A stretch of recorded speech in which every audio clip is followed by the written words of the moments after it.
Like, we'd sent them an email, like multiple emails saying we're worried that the ceiling's going to fall in, and then it did.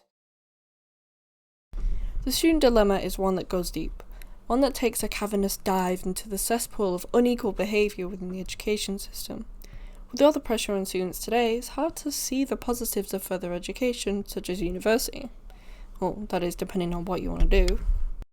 I can't imagine studying in a ball of my own self-love, under a mouldy old roof and seeing some influencer arse on my timeline flaunting their wealth, while bragging about that they dropped out of high school.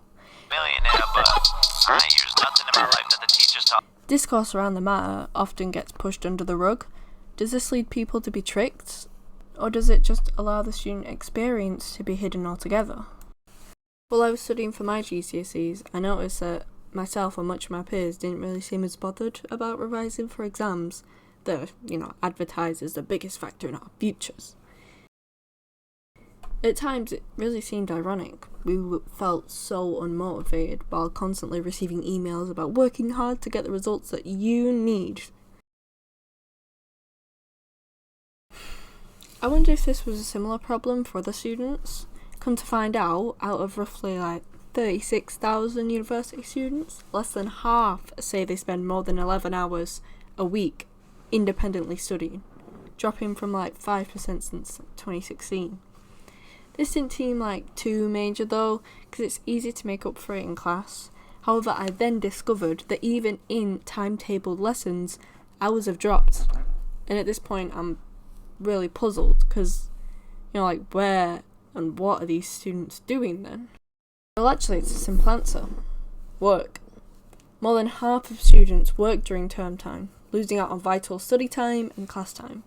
This pulls the question, why enroll if you're just going to work? And for this, we need to explore two main points. Cost of living. If you read the news at all right now, you'll be familiar with the cost of living crisis. In the UK, this is particularly present in the media. First, let me explain how the cost of living affects the average adult today. In a very tiny nutshell, like a peanut shell or something, I don't know. Money is getting tighter and spending is only for the fortunate. Less people are spending money on fuel and food. Wages amounts are dropping while house prices are rising exponentially.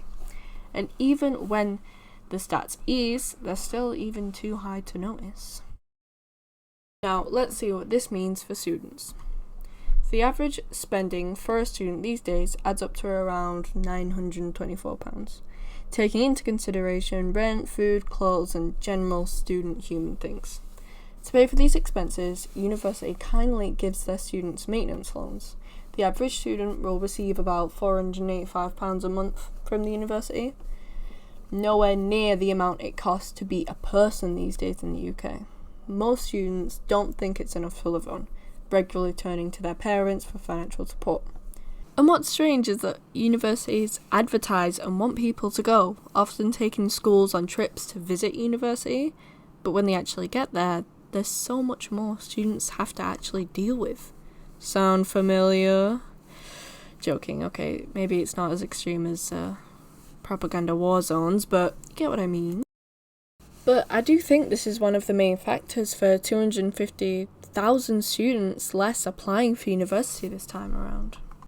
But in reality, university is good and it has really good outcomes for students.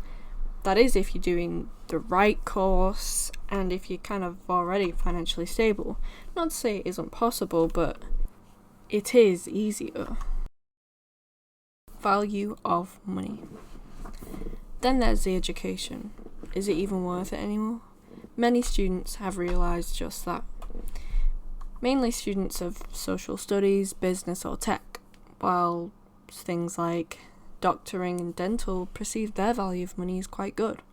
And yes, some jobs just do flat out pay better, but when one half of the qualifications at university aren't even seen as being worth it for the money you earn after, you have to ask the question too.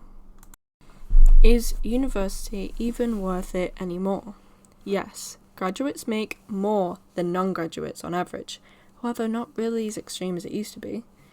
And if we're looking at the short term of not going to university, then yes, it does seem to be more beneficial financially, as there's more time to make and save money, and most of the time it's less stressful. Nevertheless, going to university does have benefits in the long term for many.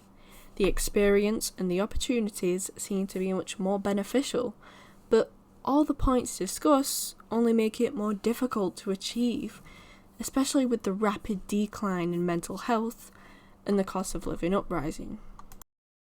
With no time to make money and universities not giving enough, sadly it seems as if it's more strenuous time to go through university right now.